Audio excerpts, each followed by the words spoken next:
უკრაინელმა ჰაკერებმა რუსულ-აფხაზური ურთიერთობების ახალი სკანდალური დეტალების აშკარაოზე გამოიტანეს. რუბრიკაში კვირის თემა რუსეთის პრეზიდენტის მრჩევლის ვლადიმერ სურკოვისა და სეპარატისტული ხელისუფლების წარმომადგენლებს შორის საფოსტო მიმოწერის ირგვლივ ატეხილი აჟიოტაჟი.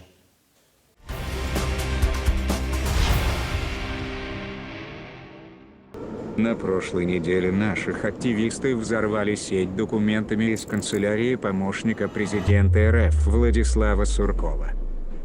Сегодня мы публикуем новый почтовый дамп. Офшорные схемы контрабанды топлива на оккупированных территориях и многое другое. ხაჯიმბამ აფხაზეთი კრემლსა და ოლიგარქებს ჩააბარა. სახელმწიფო ინტერესების იგნორირების გამო აფხაზეთის ეგრეთ წოდებულმა პრეზიდენტმა ვერ გაიარა შემოწმება ტილიანობაზე. ასეთი სათაურის საგულისხმო და საინტერესო სტატია გამოქვეყნდა რუსულ საერთაშორისო საინფორმაციო სააგენტოში ინსაიდერი. სტატიაში საუბარია უკრაინული ჯგუფის კიბერხუნტის ჰაკერების მიერ სოციალურ ქსელში გავრცელებულ საფოსტო მიმოწერებზე, რომელიც რუსეთის პრეზიდენტის ვლადიმერ პუტინის ადმინისტრაციის ხელმძღვანელის ყოფილი მოადგილის და მრჩევლის ვლადისლავ სურკოვისა და აფხაზეთის ეგრეთ წოდებული ხელისუფლების წარმომადგენლებს შორის საუბრებს ასახავს.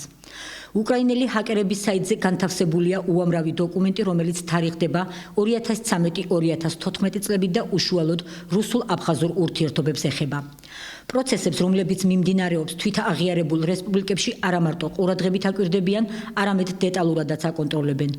რუსული მხარე ცდილობს ეს პროცესები საჭირო კალაპოტში ჩააყენოს და ამისთვის აფხაზ პოლიტიკოსებზე ზეწოლის ბერკეტებს იყენებს. ისინი ცდილობენ მოახდინონ საზოგადოებრივი აზრის მოდელირებაც, წერს რუსული სააგენტო.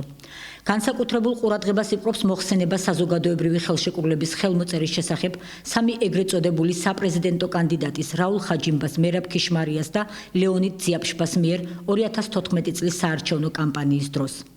მოხსენებაში უცნობი ავტორი აღწერს რუსების დიალოგს ხაჯიმბასთან, რომელთანაც ცალკე განსაკუთრებით შეათანხმეს ხელშეკრულების ტექსტში რუსეთის მხარისთვის ყველა საკვანძო მომენტის შენარჩუნების კატეგორიული აუცილებლობა, როგორიცაა გაერთიანებული სამხედრო დაჯგუფება და ხელმძღვანელობა, ერთი საზღვრის დაკეტვის შემთხვევაში მეორის გახსნა, რუსეთის ყოფნა საზღვაო და საჰაერო პუნქტებში, შინაგან საქმეთა სამინისტროების ეგრეთ წოდებული ერთობლივი საკოორდინაციო ცენტრი, საპენსიო სისტემა და სხვა სოციალური საკითხები.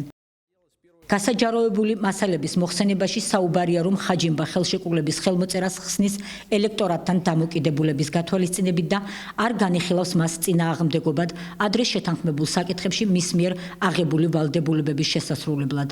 თუმცა ავტორი, როგორც სააგენტო ინსაიდერი წერს, ნეგატიურად აფასებს ხაჯიმბას მიერ დოკუმენტის ხელმოწერის ფაქტს, მის უახლოეს გარემოცვასთან შეთანხმების გარეშე.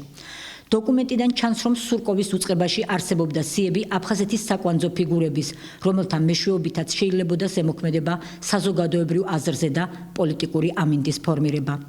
გრაფაში გვარების გასწვრივ არის მოცემულ პიროვნებათა შესახებ მონაცემები, ხოლო ეგრეთ წოდებული პიროვნებების მოქმედების განსაზღვრელი მოტივი აჩვენებს, რაზე უნდა გაამახვილოს მოლაპარაკებების მონაწილემ თანამოსაუბრესთან აქცენტები. მათ შორის მოცემულია როგორც პირადი, ასევე პროფესიონალური თვისებები, განმარტავს რუსული სააგენტო. ჰაკერების მიერ გამოქვეყნებულ ფაილებში მოცემულია იმ საინვესტიციო პროექტების სია, რომელთა განხორციელებას გეგმავს კრემლი აფხაზეთსა და სამხრეთ ოსეთში.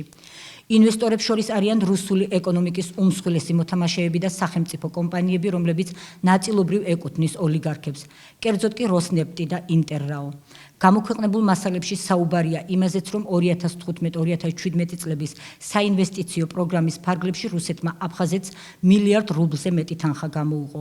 სახსრების ძირითადი მოცულობა განკუთვნილია ენერგეტიკის დარგისთვის. შეზღუდული პასუხისმგებლობის საზოგადოებას ეგრეთ წოდებულ როსნეფტი შელფი აფხაზიას აქვს მინიჭებული საწარმოო გუდაუთა შელფში არსებული ნახშირწყალბადის ნედლეულის გამოკვლევისა და მოპოვების უფლება, წერს რუსული მედია საშუალება. ღია სააქციო საზოგადოება როსნეფტი აწარმოებს ჭაბურღილების ექსპერტიზას ოჩამჩირის რაიონში. ღია სააქციო საზოგადოება ინტერრაო ერთიანი ენერგეტიკული სისტემა კი ახორციელებს აფხაზეთისა და რუსეთის ენერგოსისტემის გაერთიანებას. გარდა ამისა, ირკვევა, რომ ინტერრაო ერთიანი ენერგეტიკული სისტემა მმართველობაში მიიღებს ენგურჰეს, ხოლო როსნეფტისა და ეგრეთ წოდებული სახელმწიფო კომპანია აფხაზტოპის მიერ ხელმოწერილია სადამფუძნებლო დოკუმენტები ერთობლივი საწარმოს როსნეფტ აფხაზიას შექმნის შესახებ, რომელმაც უნდა ააშენოს თბოგასამართი კომპლექსები. როგორც რუსული სააგენტო წერს, თავად ვლადისლავ სურკოვის მხრიდან რეაგირება არ ყოფილა მიმოწერის გამოქვეყნების ფაქტთან დაკავშირებით. რუსეთის პრეზიდენტის პრესმდივანმა დიმიტრი პესკოვმა კი განაცხადა, რომ სურკოვი არ არის ელექტრონული პოსტის მომხმარებელი. ამასთან ერთად არც უარყო და არც დაადასტურა ინტერნეტში გავრცელებული წერილების ავთენტურობა. ჰაკერები, რომლებმაც განათავსეს ყველა ის მიმოწერა, თავიდანვე ამტკიცებდნენ, რომ გატეხილი პოსტით სარგებლობდა სურკოვის თანაშემწე მარია ვინოგრადოვა. იმის შესახებ, რომ გამოქვეყნებული წერილები ყალბი არაა, განაცხადეს რუსეთისა და საერთაშორისო ექსპერტთა ჯგუფებმა. ანალიტიკური საბჭოს ციფრული ექსპერტიზის ლაბორატორიის სპეციალისტებმა დაასკვნეს, რომ გამოქვეყნებული წერილები არის ავთენტური. ყველა ეს პუბლიკაცია, როგორც რუსული საინფორმაციო სააგენტო წერს, აფხაზეთში ფართო საზოგადოებრივი მსჯელობის საგანი გახდა და აღშფოთებულნი არიან დოკუმენტებში მოცემული ინფორმაციით. ამაზე აფხაზური პრესაც წერს. ასე მაგალითად პოლიტიკური პარტია აინარის თავმჯდომარე თენგიზ ჯოპუამ მკაცრ შეფასებას აძლევს ქსელში გამოჩენილ მასალებს. ჩვენი ქვეყნის პრეზიდენტი და მისი გუნდი თავის ხალხს ატყუებდნენ მხოლოდ იმის გამო, რომ მიბობღებულიყვნენ ხელისუფლებაში. ეს ანტისახალხო ხელისუფლებაა, ეს არაა აფხაზი ხალხის, არამედ ადამიანთა ჯგუფის ხელისუფლებაა. კონსტიტუციის პირველი მუხლიდან არაფერი დარჩა.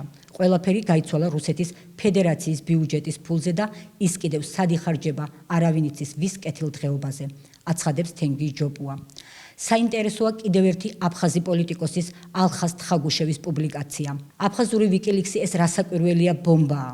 მასალა ნამდვილად რეალურია და ჩვენი ხელისუფლების შემოწმება ტილიანობაზე. თუ ისინი ამის შემდეგ გააგრძელებენ სურკოვთან საქმის წარმოებას, ეს ნიშნავს, რომ ყველაფერი მართალია.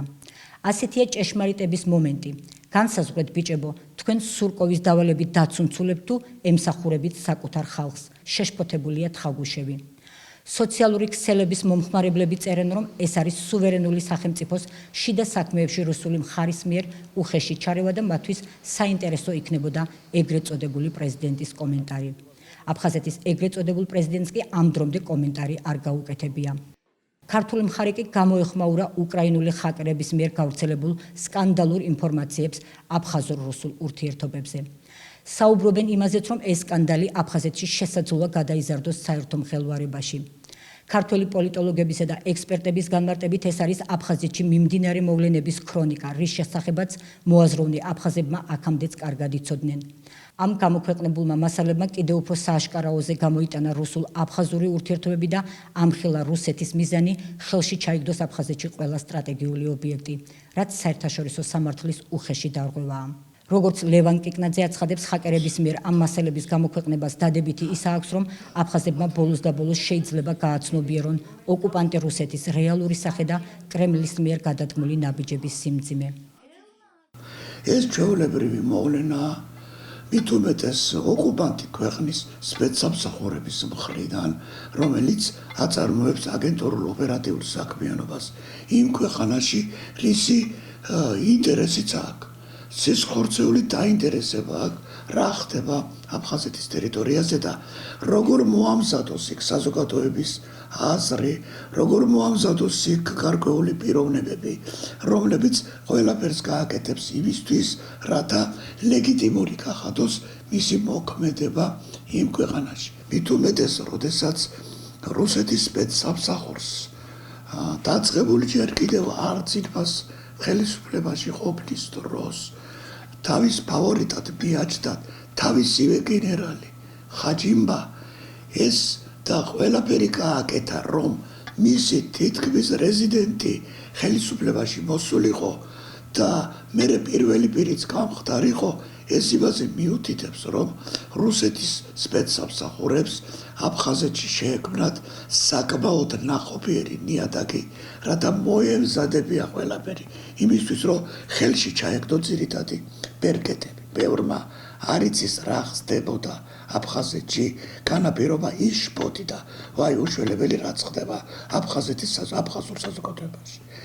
მეორეს მხრივ, ისიც უნდა ვთქვათ, ეხლა მე არ ვერიდები ამ გამონათქვამებს, ისიც უნდა ვთქვათ, რომ აი ეს მომენტი დადებითად იმოქმედებს იმ ადამიანებზე, რომლებიც ჯერ კიდევ ფიქრობენ, რომ რუსეთი მათი მხსნელია და რუსეთი მათი მამა და მარჯვნივ დარჩება კიდევ დიდი ხნის განმავლობაში. ის დარჩება მამათა მარჩევლად მანამდე, სანამ სრულებით თავის ინტერესს არ დაიკმაყოფილებს აფხაზეთში. ეს რა არის? მთლიანი ოკუპაცია, ხალხის მთლიანად დამორჩილება და მთელი სადავების მის ხელში გადასვლა. აი ამასთან გვაქვს დღეს საქმე. თვითონ ეს ფაქტები გამახაზიანებელია ბევრ წესიერ და პრაგმატულად მოაზროვნე ხალხზე და მათ ისინი შეიძლება რომლებიც თავს იკავებდნენ ჯერ კიდევ მიერთებოდნენ ოპოზიციას, დღეს შეიძლება მათთან ერთად გამოვიდნენ და საერთო ფრონტი დაიწყოს ხაჯიმბას წინააღმდეგ, რომელიც ისევ ვიმეორებ არის რეზიდენტი იმ სპეცსამსახურებისა, რომლებიც აწარმოებენ აგრეთულ ოპერატიულ საქმიანობას აფხაზეთში. რუსეთს ელემენტარულად არ აწყობს აფხაზეთში სიმშვიდე, რაც უფრო ესეთი მეორე, მესამე და მეოთხე ნაწილი იქნება გამოყოფილი და დაუნდობელი ომს დაუწყებენ ერთმანეთს და შეჭამენ ერთმანეთს შედაკრანენ. მითუმ რა ადვილად გადაყლაპავს როგორც აფხაზეთს რუსეთი და დატოვებს ყოველი ქართველის და ყოველი აფხაზის გარს. ეს არის ელემენტარული სცენა. ახლა ხაჯიმბა კგბ-ს პოლკოვნიკია. კგბ-ს აგენტია სასაცილო იქნება. თანამშრომელია ოფიციალურად მაგ სული და სულისკვეთებით არის აღზრდილი და ახალი აქ არაფერი აბსოლუტურად არ არის. მათზე მილიონობით კომპრომატები აქვთ. ამ კომპრომატებით ერთმანეთის მე აბრძოლეს სხვადასხვა კლანებს, რომელიც დაუნდობლად იბრძოლებენ ხელისუფლების და ფულისას. აბსოლუტურად იგივე მეთოდი, იგივე ხელწერა, რაც ჰქონდა ადრე, როცა შეერთა სოჩა 1918 წელს რაც გააკეთეს. იგივე ხელწერა არც სულიან საუკუნეების განმავლობაში ეხანძებს. რუსეთი ყველანაირად ცდილობს, რომ კონტროლი გაუწიოს აფხაზეთის ტერიტორიაზე მოქმედ სხვადასხვა ეკონომიკურ ობიექტს და ამ გზით ბოლომდე ჩაიგდოს ხელში აფხაზეთი, ვინაიდან რადგანაც შედარებით უფრო ნაკლები კონტროლი არის ამ შემთხვევაში რუსეთის მხრიდან აფხაზეთზე, ვიდრე თქვა ცხინვალის რეგიონზე. რუსეთი ცდილობს, რომ ხელში ჩაიგდოს და გააკონტროლოს აფხაზეთის ენერგეტიკა, მათ შორის აფხაზეთის კონტროლებად ტერიტორიაზე მდებარე ენგურის ჰიდროელექტროსადგური და ასევე რუსულმა კომპანიამ როსნეფტმა აწარმოოს შავი ზღვის შელფზე ნავთობის დაზვერვითი და მოპოვებითი სამუშაოები. ბუნებრივია, რუსეთს აღნიშნულ უფლება არ აქვს, ვინაიდან რადგანაც შავი ზღვის აკვატორიის აფხაზეთის მონაკვეთი წარმოადგენს 1982 წლის საერთაშორისო კონვენციის მიხედვით საქართველოს ტერიტორიულ წყლებს და ბუნებრივია რუსეთის ცდილობა ამ შემთხვევაში რომ მოიპოვოს ნავთობი აფხაზეთის ტერიტორიაზე, ან თუნდაც აკონტროლოს შესაბამისი ელექტროსადგურები, წარმოადგენს საერთაშორისო სამართლის უხეშ დარღვევას და მეორე მხრივ მე მგონი თვითონ აფხაზეთის მარიონეტულ რეჟიმს არაფერი არ აქვს ამ შემთხვევაში საამაყო, რომ თითქოს მათ მიაღწიეს დამოუკიდებლობას. ბუნებრივია, რომ აფხაზეთი, ისე როგორც ცხინვალის რეგიონი, ანუ ისინი წარმოადგენენ რუსეთის, თქვათ, პროვინციებს de facto, სადაც რუსეთი ახორციელებს, ასე თქვათ, ყველა თქვათ იმ პროგრამას, როდესაც მას მოესურვება, რაც მოესურვება, ამიტომაც მე მგონი ამ შემთხვევაში დრო არის, რომ როგორც ოსური, ასევე აფხაზური საზოგადოების წარმომადგენლები ნამდვილად დაფიქრდნენ თუ რას წარმოადგენს რუსეთი და რაც შეეხება თქვათ რეალური ავტონომიის მიღწევას და თვითმყოფადობის შენარჩუნებას, აღნიშნული შესაძლებელი არის მხოლოდ და მხოლოდ საქართველოს შემადგენლობაში. პოლიტოლოგი რამაზ საყვარელიძე კი მიიჩნევს, რომ რუსეთი არა მარტო აფხაზეთს, არამედ მსოფლიო თანამეგობრობას არ უწევს ამ გარეშე. რუსეთი აფხაზურ ხელმძღვანელობას კი არა, თან მსოფლიოს აცურებს. მსოფლიო მასშტაბით არის იმ ტიპის სახელმწიფო, რა სახეც ახლა აი ამ აფხაზურ ფრაგმენტში გამოვლინდა, რომლისთვისაც თავარი არის თავის მიზანს მიაღწიოს, თორე იმედია აფხაზებმა დაინახეს, ან ხედავენ ნელ-ნელა, რომ რუსეთს თავის-თავი ახსოვს მხოლოდ იქ აფხაზებზე ზრუნვა და ოსებზე ზრუნვა მისთვის საბაბია იმის საბაბია, რომ იარაღით შევიდეს ქვეყანაში, ისევე როგორც ევროპაზე ზრუნავდა ნაციზმის მერე შევიდა იარაღი და მერე დაიპყრო ევროპა, ხო? ისე რომ ნებისმიერი ტიპის ზრუნვა რუსეთის მხრიდან რომც იმ ზრუნვაში დაინტერესებული იყოს ეს ქვეყანა, ვინც საზრუნავია, ყოველთვის სახიფათოა, რუსეთს მერე გააგრძელებს თავის ხაზს. ასევე ქართველებთან ურთიერთობაში რუსებმა აღვივეს ნაკვერჩხალი, აღვივეს და მიიყვანეს საქმე 90-იანი წლების ომამდე. ომში რო სისხლი დაიყვარა, ამან მერე კიდევ უფრო გაამწვავა ურთიერთობა. ეხლა აგრძელებენ იმის გაღვივებას, რომ თქვენი და ქართველების ერთად ყოფნა შეუძლებელია. ძალიან მაინტერესებს მე მაგალითად და მე მგონი უკვე ბევრს აფხაზების აზრით საფრთხე ქართველებთან უფრო ექმნება თუ რუსებთან. ქართველებთან რომელმაც უნივერსიტეტიც გახსნეს, თეატრიც გახსნეს, გრამატიკაც შეუქმნეს, არ ყოფილა არაფერი მათი უფლებების შემზღუდველი და რუსებთან ახლა დაინახავენ, რომ ფიზიკურ არსებობას დაემუქრება საფრთხე. აი ეს ქონების მისაკუთრების ეს მოლაპარაკებები სწორედ იმის მოლაპარაკებაა, რომ ან აფხაზურ ტერიტორიაზე სტუმრად ჩამოვიდეს მერე, ან საერთოდ გაქრეს და არ იყოს. ერთობლივი სამხედრო დაჯგუფება რამოდენიმე ადგილას აქვს, მათ შორის სომხეთშიც და ყველა ამ შემთხვევაში ის მიზნად ისახავს ეს ერთობლივი, რა თქმა უნდა, რუსეთს დაემორჩილება. ისე რომ ფაქტიურად ასეთი ერთობლივი სამხედრო დაჯგუფება რუსეთის სამხედრო დაჯგუფება, რომელიც რუსულ გადაწყვეტილებებს შეასრულებს. და მიზნად ისახავს რუსეთისთვის იმ რეგიონებში სამხედრო ძალის დაქვემდებარებას, სადაც კონტროლი სურს რუსეთმა რომ გაზარდოს. ესაა რუსეთი, ფაქტია. აფხაზებმა ამიტომ ისეს რეაქცია და თან ეთყობა იმ სიმართლის დანახვა არ უნდათ, რომ მათ რეალურად ხარაკირი განახორციელეს 90-იან წლებში, როდესაც რუსეთი შემოუშვეს და ქართველები გაყარეს. და აი ეს თვითმკვლელობის აქტი ნელ-ნელა ხორციელდება, ასეთი უეცარი არ არის. და შეიძლება დაინახეს ის ფინალი, რისკენაც მიდის ეს პროცესი, თუ ასე გაგრძელდება, როგორც დაგეგმილია. ეს აფხაზების განადგურება იქნება, თორე მიწა დარჩება.